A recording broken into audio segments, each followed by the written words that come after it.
Hello, this presentation is for the September 22nd, 2020 public hearing of the City of Grand Junction Planning Commission. My name is Lance Gloss. I'm an associate planner in the city's Community Development Department.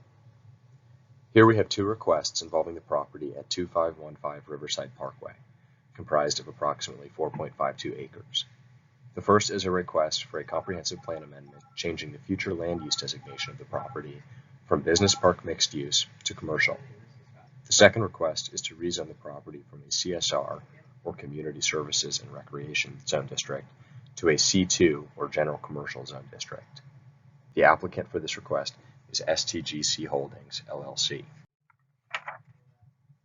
Here you can see the site in its present condition. There's one structure of approximately 36,700 square feet, with a parking area and several unimproved dirt portions of the property. The building currently serves as an ice rink. Here the site is shown in context, with Riverside Parkway as the major frontage to the northeast and the Colorado Riverfront Trail to the west.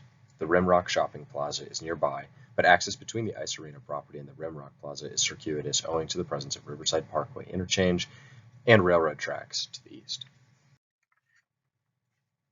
This map shows the future land use designation of the property as it stands today.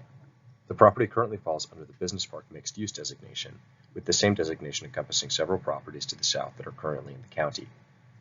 Conservation is the future land use designation for the properties to the northwest, including a large city-owned property.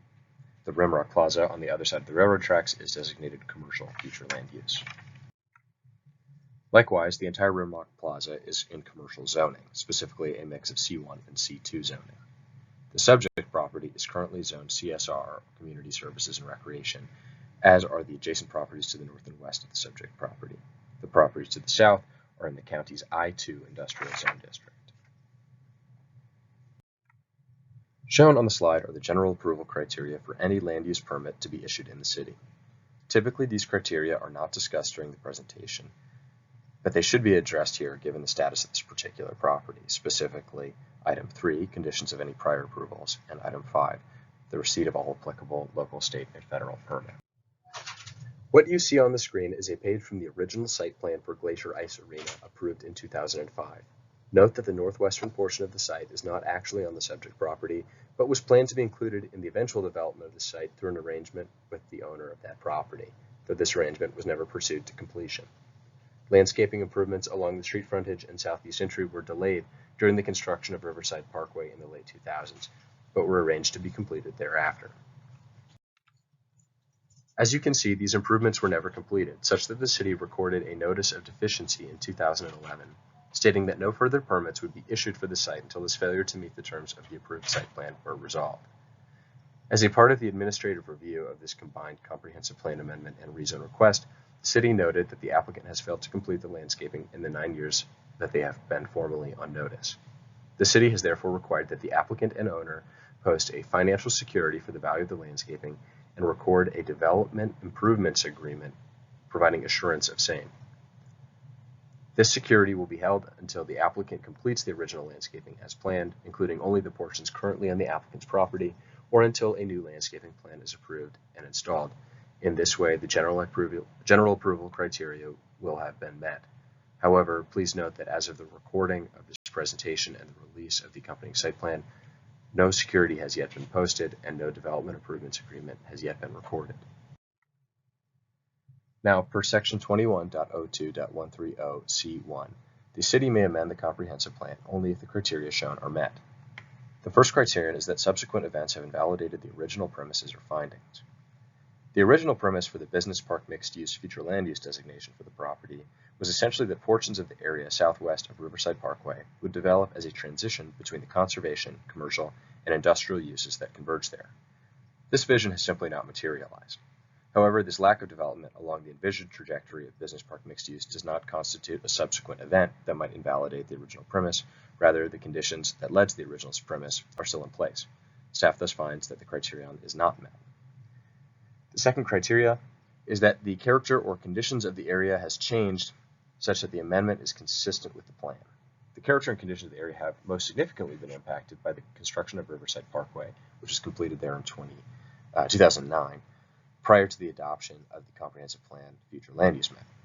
No other change has occurred to make the proposed designation more consistent with the plan than the current designation already is.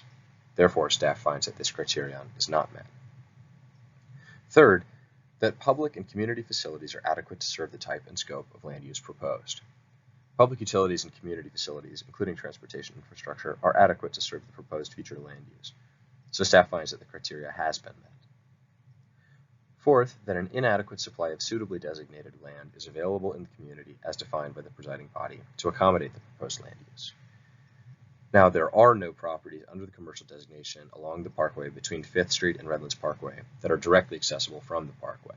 However, there's generally an abundance of property with commercial future land use within a 1-mile radius of the site as well as throughout the city. Therefore, staff finds that the criterion is not met. Fifth, that the community or area as defined by the presiding body will derive benefits from the proposed amendment. The greatest benefit to be derived from the requested change is the potential to support future commercial growth along Riverside Parkway west of downtown, and to propel the redevelopment of properties along the parkway, as has not occurred over the decade under the existing future land use map. Essentially, this change may catalyze annexation and further development of the properties to the south. The change would also allow for expansion of commercial services directly accessed from the parkway, a road that, while centrally located, does not have much interconnectivity with the commercial areas on the northeast side of the railroad tracks. Thus, staff finds that both the community and area would derive benefits from the proposed amendment and that the criterion is met. Staff also finds that the request is generally aligned with the goals and vision of the comprehensive plan. Returning to Criterion 1 for the consideration of rezoning from CSR to C2, we again ask if subsequent events have invalidated the original premises and findings, this time for zoning. The existing CSR zoning was applied to the property in 2001 as the zone of annexation for the C and K annexation. No event has taken place since 2001 that could be reasonably construed as invalidating the CSR zoning for the subject property. The construction of Riverside Parkway has improved access to the subject property and enhances the conditions for zoning other than CSR. However, while improved access via Riverside Parkway makes zoning other than CSR viable, it does not eliminate the need to retain CSR zoning along stretches of the Colorado River for the purposes of conservation and public amenities.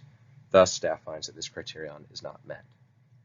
Second, that the character and/or condition of the area has changed such that the amendment is consistent with the plan. The construction of the parkway has significantly altered the character of the area since it was constructed in 2009. The improved access and connectivity provided by the parkway makes the subject property a good candidate for commercial zoning. The proposed C2 zoning would represent a logical progression of the property toward a more intense commercial use. Therefore, staff finds that the criterion is met. Third, that the public and community facilities are adequate to serve the type and scope of land use proposed. Adequate public and community facilities and services are available to the property and are sufficient to serve land uses associated with the C2 zone district. The subject property is advantaged by its position in the city's historical and present-day core, where services and utilities exist and where new development poses fewer demands for upgrades. The subject property is also well served by multimodal and automobile transportation facilities. Thus, staff finds that this criterion is met. Fourth, that an inadequate supply of suitably designated land is available in the community as defined by the presiding body to accommodate the proposed land use. C2, or general commercial zoning, is one of the most common non-residential zone districts in the city and in the city center, with an abundance of C2 zone properties east of Riverside Parkway in the Rimrock shopping area. Several of these C2 properties east of the subject property are also vacant or underutilized. Thus, staff finds that the criterion is not met. Fifth, that the community or area as defined by the presiding body will derive benefits from the proposed amendment. The community and area will benefit from this proposed rezone request by creating the potential for medium and high density commercial development at a location that is already well served by infrastructure and utilities. Residents of the Lower Redlands, downtown, and other nearby neighborhoods such as El Poso and Riverside with direct access from Riverside Parkway will benefit from the direct accessibility of a commercial area.